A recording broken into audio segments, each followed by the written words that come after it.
Welcome back to the Four Pillar Podcast. We stand for faith, family, fitness, and finance in that order. And today we're talking about creating success in youth. And I have a special guest here, one of my friends, Max Runkle. Did I say your last name correct, right? Is that Runkle? You did. Is that how you said? did. Okay. I thought he'd be a great person to have on this. He is he's been training at the gym, and I noticed a lot of special things about him that I think he has a lot of stuff we can take and he can share about just different things in life. And so we're just going to get talking about faith, family, fitness, and finance, and kind of breaking it down from maybe some things that you can do from a young standpoint, or being young, to kind of create success or set your life up to be successful at a young age, which it seems like, unless you are a hidden drug dealer or something, or I don't know at all, but I mean, it seems like you're pretty smart. You have stuff put together, and you have a really cool story too. You've done some really awesome things already. You're only like 22 years old, so that's really cool. Oh, thank you. I do have a really weird obsession with stealing people's yogurt lids, but other than that, I think I'm a pretty normal guy. How many yogurt lids have you stolen? This week we're in the triple digits. Oh my goodness. Would you just lick them afterwards, or Don't worry about it. Questions. So really quick, tell us about yourself. Like, obviously, Mike, I talked to you a little bit before this. Like, you went out to Yellowstone. You lived in Yellowstone. You had a job there. You powerlifted. You powerlifted in the Nationals, correct? And I guess I don't even actually know your official, I guess, per se job title at Chipotle right now, but I'm assuming it's some sort of upper management, or a director. I don't know what the word is for it in Chipotle. And you're 22 years old, and no college experience, right? No college, right? No college. Yeah. So, I grew up like an hour and a half from here towards Akron, and I knew for a long time I didn't want to go to college. The only reason I even really considered is just because, fortunately, my dad was going to pay for my degree if I did want to go, because he was wanting to do whatever he could to set me up with success. But I didn't want to go and do that. So I was 18, working at a gym, and I was just sitting at the desk one day. I was like, I just want to go work in Yellowstone so badly. So I just looked up Yellowstone National Park jobs and applied, and a few weeks later that was set up, and actually worked out pretty well, because when I started powerlifting, so I guess it would have been 19 when I worked in Yellowstone the first time.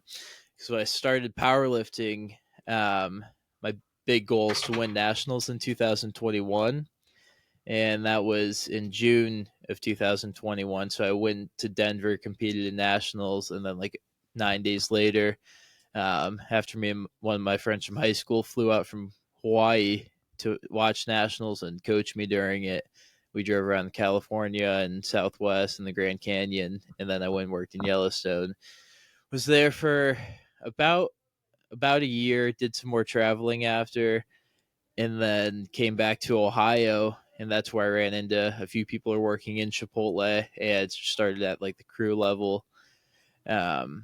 After a few months, started training for management, and then as a general manager, got relocated out to Westerville, and then I helped out Mount Vernon for a couple months, and now my official title is basically like a sub-regional trainer. I'll go around and help my field leader from corporate, his different stores, which Mansfield, Ashland area, Bell Fountain, couple stores in Columbus. So Yeah, that's really awesome. And then what's really impressive as well too.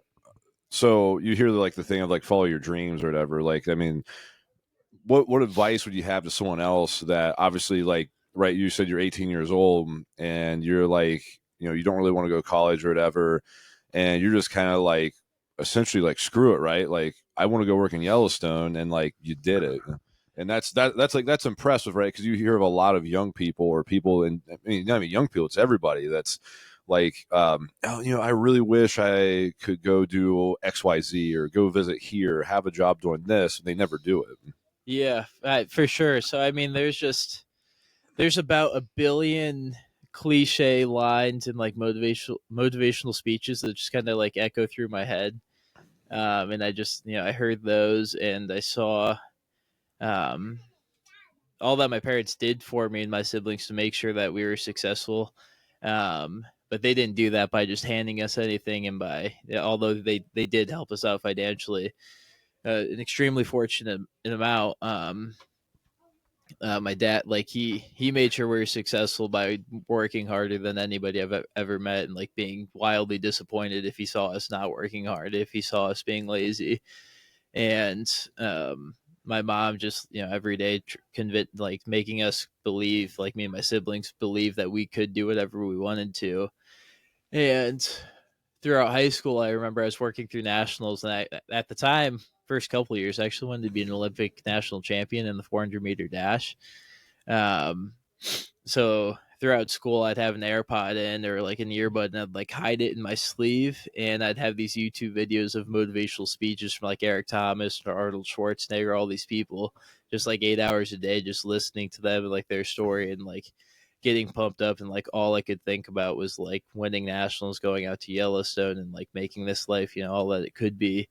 And so I just sitting on that office chair one day at the office at the gym, I was like, I want to do it. So just sometimes you got to make it happen. Most things are not super complicated to do. It seems like it's just deciding to do the work, because there's always going to be a million reasons not to do something or start now. Right. You just got to have your one good reason to do it. And like logistically too, right? Just to go, like, you were gonna go work a job in Yellowstone, right? If you really think about it, it's not that hard per se, right? As in, like, you go apply for a job, you find somewhere to live. But I mean, that's still hard. But it people overcomplicate things that I think they want to do or challenge themselves to do. Yeah, for sure. It wasn't super complicated, but it's just, can I really be a 25-hour drive away from everybody I've known? Because I never was away from home for more than like a week probably. And just be away from everything, and like all the foundations and all the things you're used to have supporting you, especially at age 18, 19, when you're really starting to figure out who you are anyway and mold yourself. I think it's really impressive that you just forged your own path, because I think a lot of high school students specifically are really just taught that college is almost the only path you can take, and if you don't, then you're not going to be successful. So it's very impressive that you had something in your mind that you wanted to do, and you went and did it. And like you talked about a few of the fears that you had about maybe leaving home and stuff like that. Did you have some pushback when you decided you were going to move to Yellowstone? No, honestly, not really. I just Yeah. I was pretty nervous to I was a little nervous to tell my dad. I had no real reason to think he would be, but I was definitely worried that he's going to be frustrated or disappointed or something of that stripe, that wasn't going to college. But I applied, had the job set up after a couple phone interviews, and then I just one day I was like, called him, and I was like, hey, I think I'm gonna go work in Yellowstone. And he's like, well, that's pretty amazing. What are you gonna do after that? I was like, I don't know. And he said, okay. It sounds like your dad's a big inspiration for you. Yeah, no, I love talking about my parents. Everything I like and love about myself, and the things I'm able to recognize I don't love and want to work on, it's because my parents, and the things that I don't think they ever wasted their time on something they didn't really, really believe was important to finding fulfillment and being a person that, you could be proud of. That's amazing. Yeah, that's really cool. I think it's actually probably, you don't hear a lot of people talk about their parents in that way as well too, and I think it's really, really cool to have that kind of foundation built up in you through the years. What is your favorite motivational line or thing? You said you listen to a lot of stuff. So what's your, which I know you like to read and stuff. You have a lot of stuff, but like what's your favorite? One of your favorite anyway. Yeah, one of them, like there's like entire 10-minute videos, like I'll play on the speaker in my kitchen, like get pumped up, and like I just like hours of speeches like memorized. So it just depends on the mood. Like right now, with just I'm kind of in the transitional phase of, I want to be bold and figure out what I want to do and go for it. So um, Inky Johnson, I don't know if you've heard of him. He's a football player, went to Tennessee, and then he had a career-ending injury, and he said when people most of the time they quit because when it gets hard and they start to do something, they realize it's not what they thought it was, or it was harder than it's going to be, and they quit, and it's because they're selfish and it's just about themselves. But when you have a bigger reason for why you're doing what you're doing and you want to honor the sacrifices that others have made for you, it's nothing for you to keep going when you hit adversity. That's pretty good, man. Gets your chills. That's awesome. I feel like you guys could just go back and forth with motivational sayings and speeches. Yeah, anybody who needs some motivation, just look up Inky Johnson's speech, and it'll probably be the first thing that comes up. It's super encouraging. Hits on a lot of things of not giving up and having your why, because anybody with a strong why can withstand almost any what. Right. Yeah, I like that. So what's your why? Oh, there's like a few big ones, but the biggest was just I've been given this life by God, like everything it took just to be alive and get to have this life.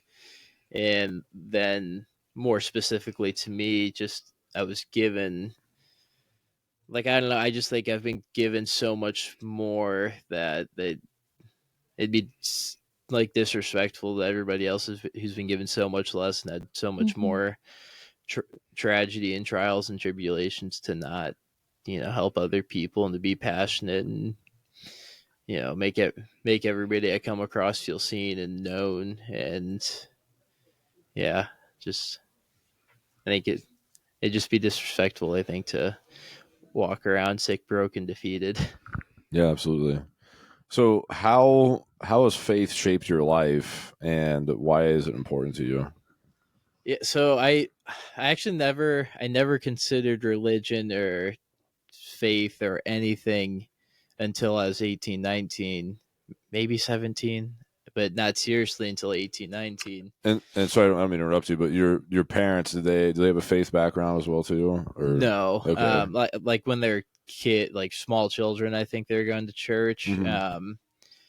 But it's just in my family, like we just never talked about religion. It wasn't no, like when I said, hey, I'm going to start going to this church in this small group, they said, like, that's great, have fun, you do whatever. And I started working with this ministry, volunteering, going to it, and going to a church, asking all these questions, because I had no idea the difference between Jesus and God. Like I did not, no idea. And so I got to ask all the big questions, just about literally like what does the Bible talk about? Like what do you guys believe in? And then it's just, so you ask like how's faith kind of shaped my life, and it's just so many lessons that if you take it and like seriously live it, like if you live it, if you're being about it instead of talking about it, it's just you can withstand a lot more, I think, because you have that reason to keep going, and it can bring a level of fulfillment. I think the biggest change I saw is in my relationships. The love I was able to offer other people, and like the patience and the kindness, I think, has been a lot stronger. And just in like, I remember being a GM, like the biggest struggle every day was trying to talk about what I believed and wanting to people to be asking themselves a lot of honest questions and the big questions. But like it's a large corporate job, you can't just straight hire somebody in and be like, dude, so what's your religion, what do you believe in, why do you think we're here? Right. And it's like a constant, that's like a constant thing too. I think there's sometimes it feels like there's a million questions, like I don't actually understand like anything, and like it. Yeah, I don't know. There's just sometimes it seems like there's so much.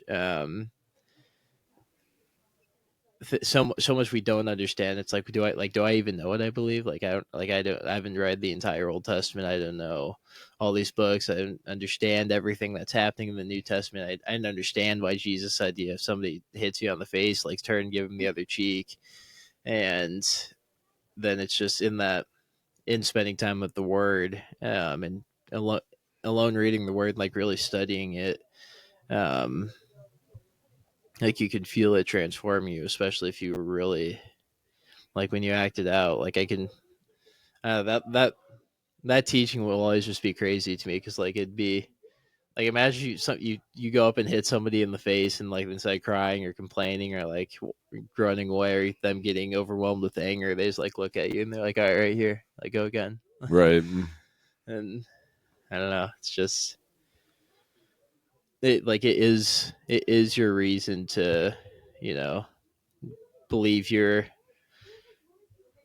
if like you have a reason to give thanks for whatever you've been through, whatever you're going through at that time. And although like in difficult times, which fortunately for me there has not been very many, I'm extremely mindful and thankful of that all the time. But I do love how in Acts, if you read it, Paul, like he'll go through and take beatings like as he's sharing the message. But there's times where the Holy, like he says, the Holy Spirit like leads him away from a place, and like he avoids beatings. Like he doesn't take any beatings unnecessarily. It seems like he goes into places where he knows he'll get beat, but he needed to be in that place, so he took that anyway. Right. Yeah. Dude, okay. Yeah, something that kind of intrigued me about you, which I think is super, super cool, is well, one, when you come in and work out, you sing, you're usually singing like Taylor Swift. Sorry, Taylor Swift is what I was looking for. You're usually singing Taylor Swift, and then in between your sets, you're sitting down reading the Bible.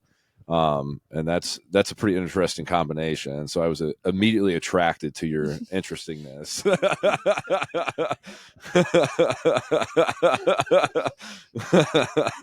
was one day, if you want me to be honest. Yeah. There was one day Ian came home and he's like, I met this guy today. He's really cool.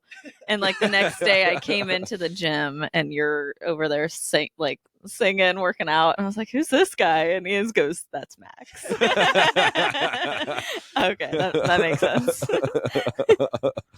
Yeah, I don't know. I just one of my best friends from back home, like he also worked at that gym that I worked out and all that.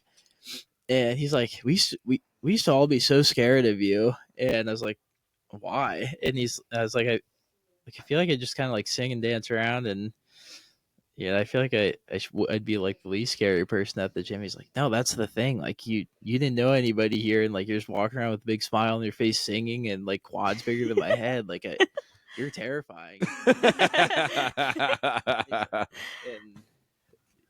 yeah, I'm not sure. So I write poetry, and like in one of my poems called My Honest Poem, one of the last lines is like, I sing all the time I go, like really loud to drown out the sound of my confidence still being under construction. So that's just like everywhere, whether it's like at the mall or at work. Like I just love singing. Or maybe it's from that, if you want to change the world, start off by making your bed. And then he's like, start singing when you're up to your neck in mud. And then just, I don't know, reading the Word, it's just, if I'm gonna, especially between deadlifts, if I'm gonna wait 8 to 10 minutes between sets, why not spend some time in the Word? Or whether it's like for prayer, if I'm looking for an answer for something, or if I just I don't know, like throughout school, like I never enjoyed like the education, but like reading a book about like physics or biology, or a U.S. president biography, it's just like it's very invigorating for me. It feels like it gets my mind like right, and it's easier to focus all that energy towards like a real solid lift, a real solid set. Yeah, I think a lot of people can take from that just like maximizing time to read the Bible, right? Like you don't have to do it. You don't not everybody has to do it in between your sets of lifting, but like I think it's a really good example of, people say, well, I don't have time to read the Bible. Like there's usually probably, 5-minute downtimes or whatever that you have time to read the Bible or to embrace yourself in that. I think it's a really, really cool kind of like a habit or ritual or whatever you want to call it or chalk it up to be, that I think a lot of people could use as well. And yes, I've heard the singing, like when your neck's up in mud, like you start singing. And there's actually a lot of, if you look at the science behind that as well too, like people actually saying it changes your state of your mind as well too. So I've heard that from a lot of I think Napoleon Hill. Have you read any Napoleon Hill stuff? I haven't.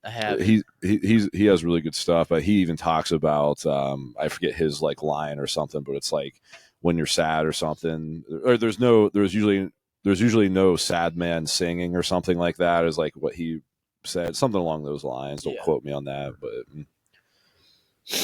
yeah, and just like for lifting in general, so like between this, like it's especially like my big compound lifts I'll do most of that.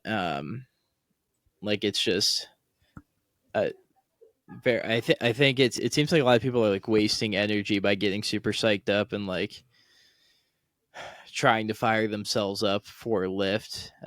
I could be completely wrong about that, but it always made more sense for me to, I'll read between sets, and then when it's almost time to go, like I'll start imagining myself completing said squat, bench, or deadlift, and like how the weight's going to feel on my back or in my hands, and what it's going to feel like when I'm all the way down at the bottom of a squat and all the pressure on the way up. And then instead of listening to, I don't know, some super crazy hip hop or like rock song, like I'll listen to the same like two slow songs, and like I'll wrap my wrist wraps at the same lines, and like it's very routine and systematic. And so like as soon as a certain like note hits, like I'll grab the bar, and like it gets me extremely calm, and then it just feels like the energy is like building up, and I just feel like a dying star, like going down at the bottom of the squad and just like exploding out. Yeah, that's really good. What age did you get into lifting, and what kind of got you into that? My friend kept calling me fat when I was 17. I didn't like it, so then I went home to my parents' house and started lifting. Yeah. Hey, that worked. Yeah. Yeah, so he called me fat, and I was like, I'll show you. And he's super shredded. And so I went home to my parents' house. I didn't know anything about lifting, like not a clue. And I was like, but I don't want to be fat anymore. So my dad had a handful of dumbbells. I want to say like 20s to like 55s or something. And like I literally just picked up these 20-pound dumbbells, and anything I could think to do, I just did like 5 sets of until I couldn't do it anymore. So I did probably like 1,000 curls like that month, and started doing like squats, and like would just look up like chest exercises. Like, all right, that looks cool. So I was doing just dumbbell flies, like 5 sets of as many as I possibly could. And the next day I unbelievably sore. But Oh, you're probably extremely sore, man. oh yeah, my body felt so much pain. And I remember I was so mad. I spent 3 hours doing that. When looked in the mirror after, I was like, wait, I look the same. This is messed up. Yeah, so and that's where like the obsession started. Like my mom would pick me up from school, and like I'd start playing these motivational videos in the car, and I'd be getting so pumped. And I was spending literally 3:30 to 6:30, 6:45 in my parents' basement,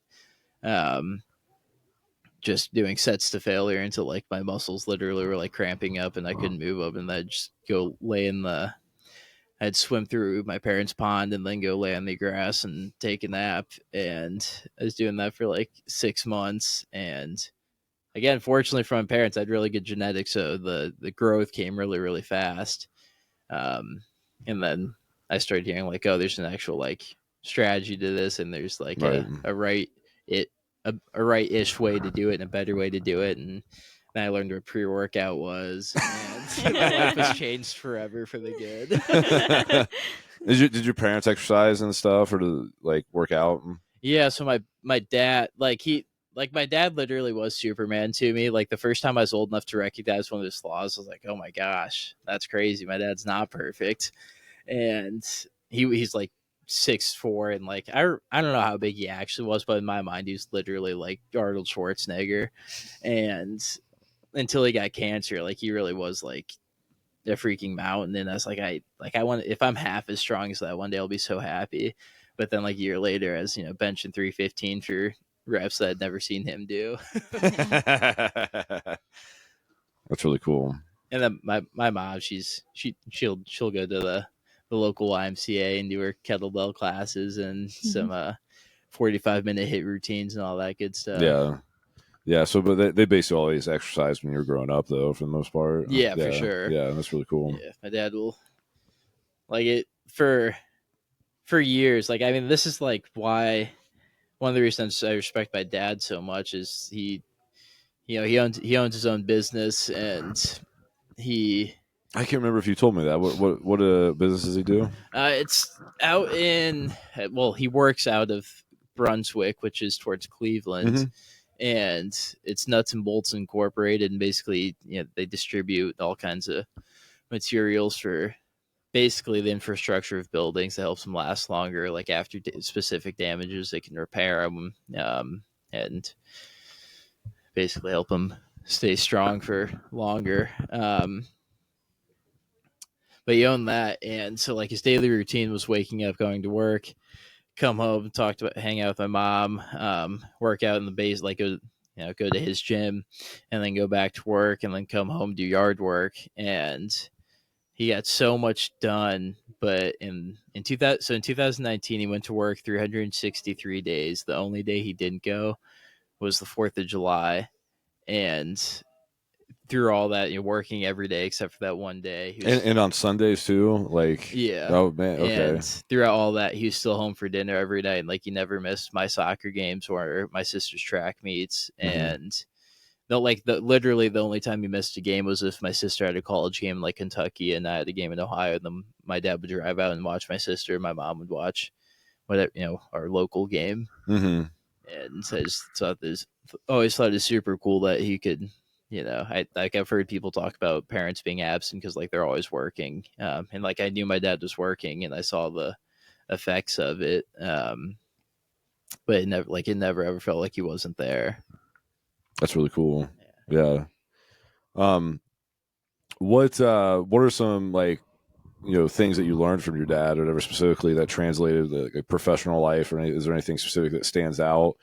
Obviously work ethic and all that, but I mean, is there anything else that?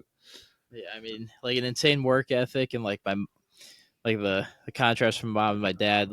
My mom is always saying, "Where there's a will, there's a way," which is like that. Like there's a quote out there. I think you guys have on some of the apparel here, and that's on the wall over by the main entrance. It says something similar. Where there's will, there's way. Like whatever you're going through, like you can get through it. And my dad always very eloquently is just like sometimes things are just gonna suck and you got to get through it, and you can work as hard as you can and not you can work as hard as you can and hope it gets better, but like sometimes it's just gonna suck and you have to work hard anyway.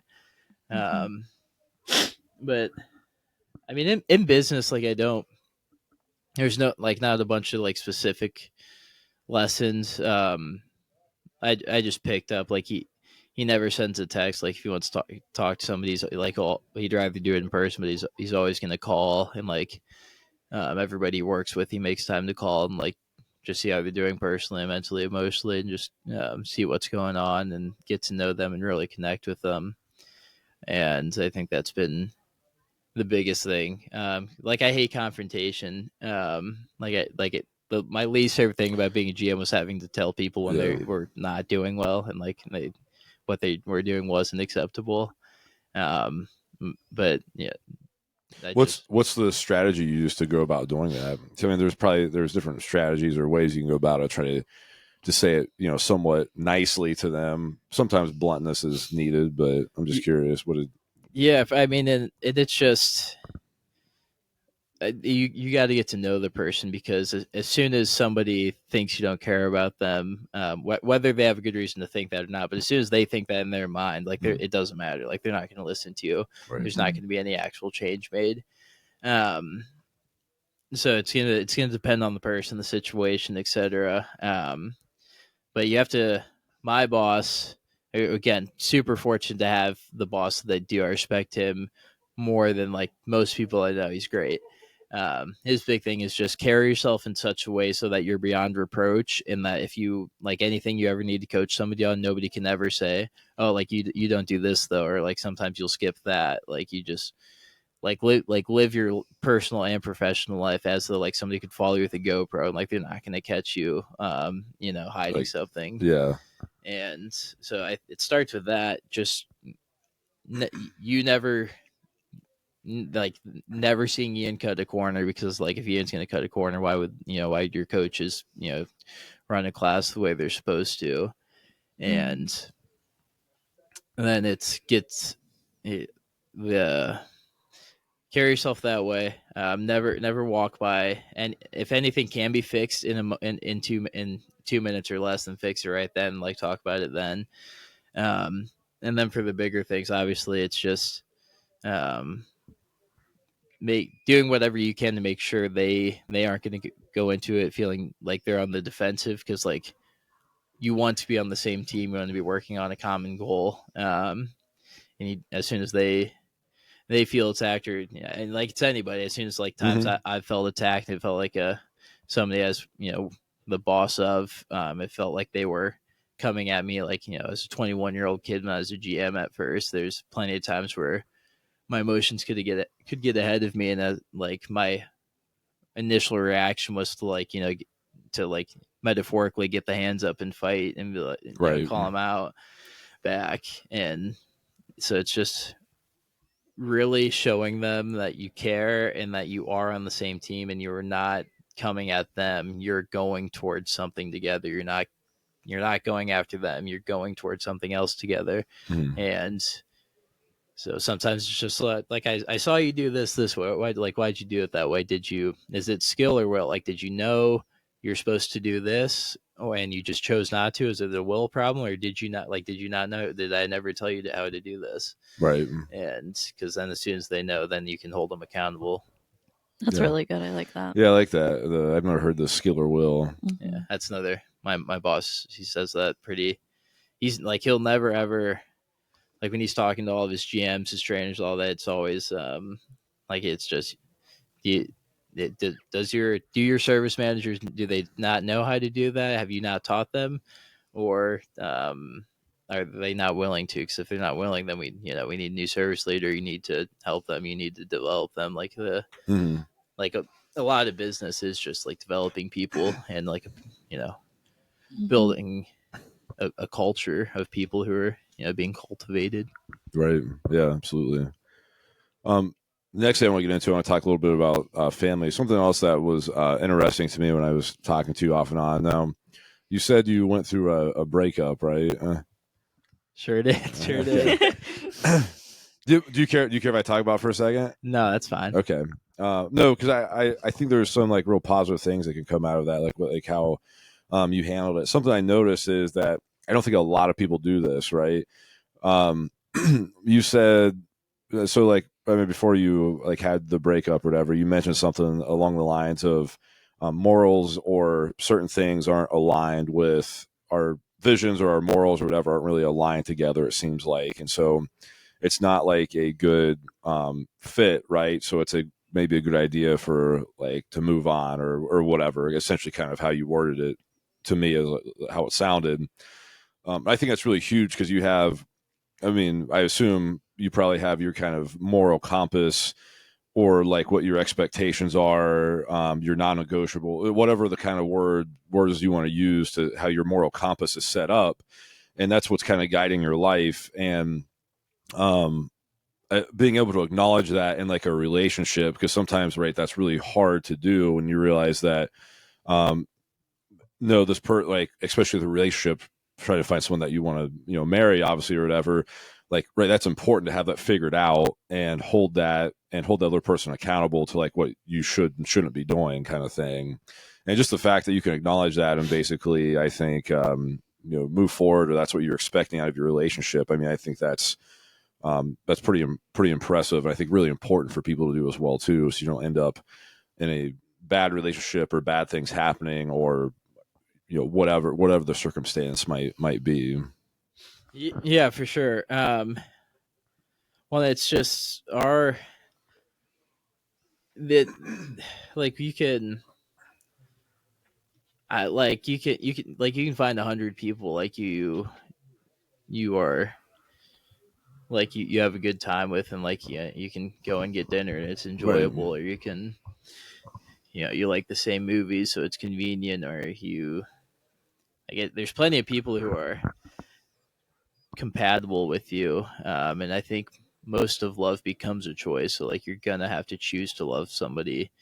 I mean, I'm just some guy. I don't actually know. It seems like most of love inevitably turns into a choice, and we just started talking, and I want to get married and I want to have a wife, and it just it was there's like there was no problems, like we weren't fighting and we didn't have any big issue come up, but there was just more and more things that we disagreed on, that if we were going to spend the rest of our lives together, we wouldn't be working towards the same thing. We'd be working towards something else. And you're either growing with somebody or growing apart. Yeah, because like we're always growing, we're always moving, and like we at best would have been um,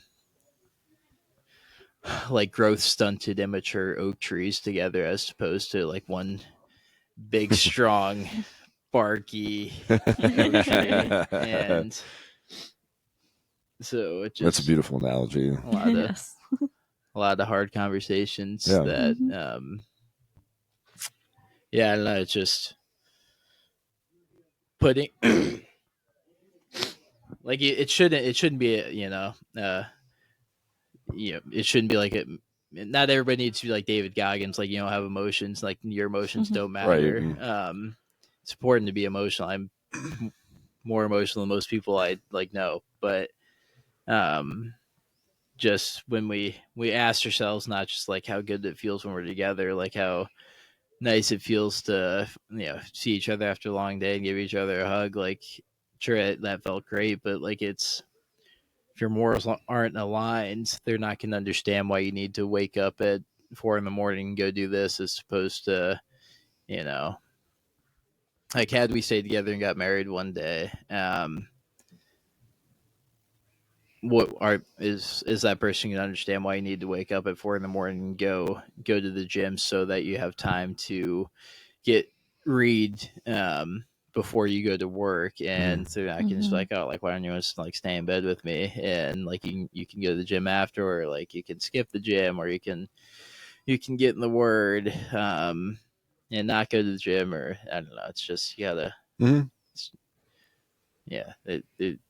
there just seems like there would be a lot of misunderstanding, and there was probably a better person out there for each of us. I don't believe in like the idea of like soulmates, but there's definitely some people that you're gonna more naturally grow with and be pushed by than other people.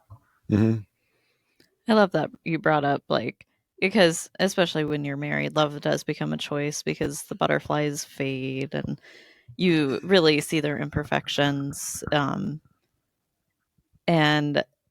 But when you're dating, it's so crucial to find that person who you connect with morally and foundationally, because things are, you're not always going to have I'm trying to think of the right word for it. The butterfly feeling, Right. stuff like that. And when you're raising your kids, are you guys going to raise your kids the same way, or are you guys going to have different issues rise with that? Because after making the decision to follow the Lord, the most important decision you're ever going to make in your life is who you're going to marry, especially if you have a faith background and divorce isn't an option for you. I mean, obviously, there's always issues with that too, or things that may come up, but it's an extremely important decision. So just the way you talked about that, I really commend you, because you didn't say anything bad about her, and I appreciate that, but also just towards looking toward the future. And yeah, I don't know. Yeah, I think it's really important too, like you said, because I mean we've been married for 6 years, and yeah, love does become a choice, and that's one of the main things that attracted me to Kylie was that the faith thing was aligned, right? That we both wanted to serve God and do His will, and we had that in common. And I think, me personally, I think that's one of the most important things to have in common, and the rest of the stuff can be worked on, but that definitely. With God, it creates a 3-chord, knot between the three of you and makes it stronger. So I think with that, you can almost overcome you can't overcome anything outside of that. And so yeah, I think that's really important that per se you have that, kind of figured out or whatever. Yeah, for sure.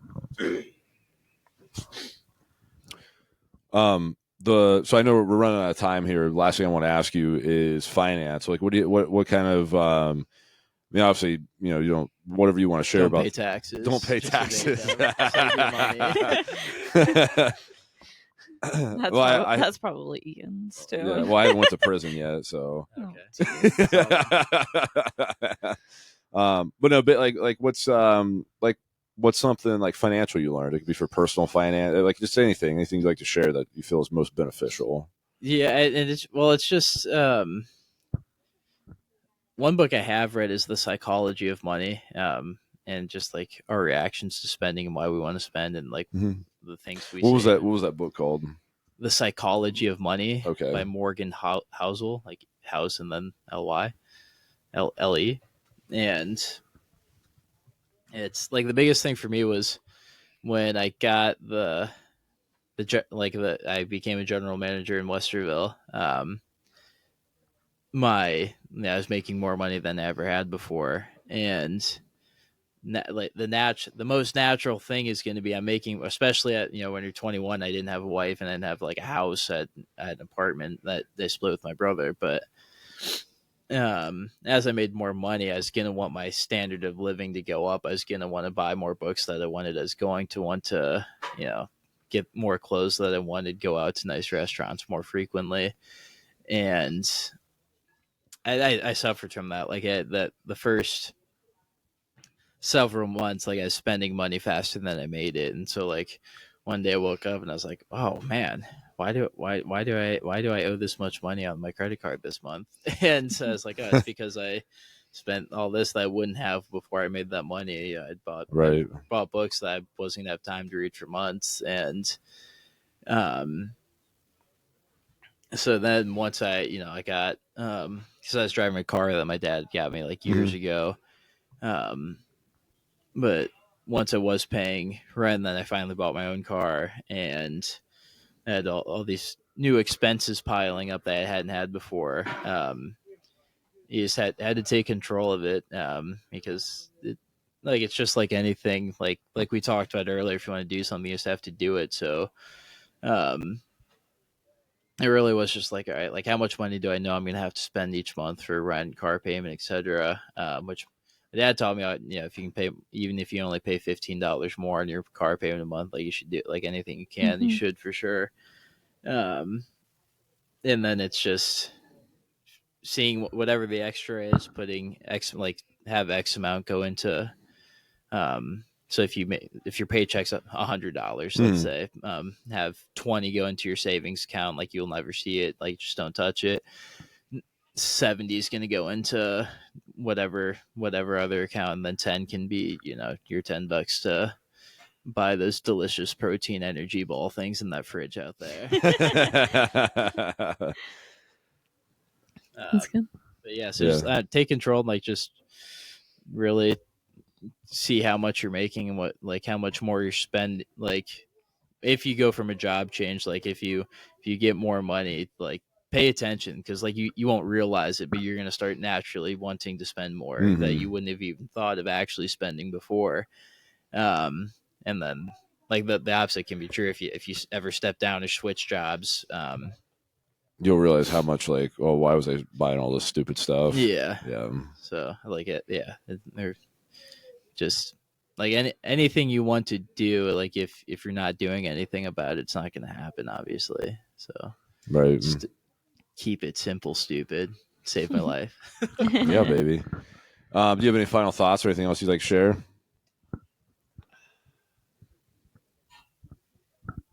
No, I don't think so. Do you have any book recommendations for life other than the Bible? Oh my gosh, so many. Okay, let me give like 5 quick book recommendations. Okay. So most of what I read is poetry and nonfiction. I'll stick with just nonfiction because poetry I could go on forever. The Steve Jobs biography by Walter Isaacson. The way he writes alone is just like I would read a biography about your guys' like 2-year-old kid, and I'm sure I'd be invigorated. His writing's just amazing. And seeing what he did in starting Apple and Pixar, and him, although like isn't things I would agree on, the journeys he went on like spiritually to figure out what he believed, super fascinating, and just the way he did to be successful in business was super cool. Leave Only Footprints, a super like this guy basically went to every national park in 1 year. That's like the whole thing, but his experiences, all that, and all the information you learn about the national parks and the history of each national park, so cool. Like literally just like a really fun read, and like each chapter's like 10 pages, 12 pages, I think. And then there's if you don't know anything about Yellowstone National Park, you need to learn because it's freaking awesome. And there's this book that just came out by Randall K. Wilson called A Place Called Yellowstone. Basically, it's the history of Yellowstone. Literally a giant volcano that went off like a long time ago and created all these cracks in the ground and geysers and like all these mountain ranges that it's just unbelievable. And then Wild by Cheryl Strayed. Her life is not going well because of some stupid decisions she made, and like her mom died. And so when she's like 23, she went and hiked the Pacific Crest Trail alone, which like a woman doing that alone like was unheard of at that time. And her that entire story is just amazing. And then what's a good like business recommendation? Surrounded by setbacks, surrounded by bad bosses, surrounded by idiots, surrounded by psychopaths, all those super fun. And if applying them and actually following through with what you learn in those is super cool. With business, life, etc., I'd recommend any of those. Is the same guy write all those too, right? Yeah. I've seen those in Barnes and Noble. They're worth reading though. Yeah, okay. I really like them, especially surrounded by bad bosses, surrounded by setbacks, and surrounded by idiots. Okay. Very cool. Yeah, awesome. Thanks for coming on our podcast, Max. And give us a like, subscribe, hit the button, share it, whatever you want to do. And if you believe it, you can achieve it. And we can't wait to see you. It is. We can't wait to see you in the gym soon. Thanks for listening.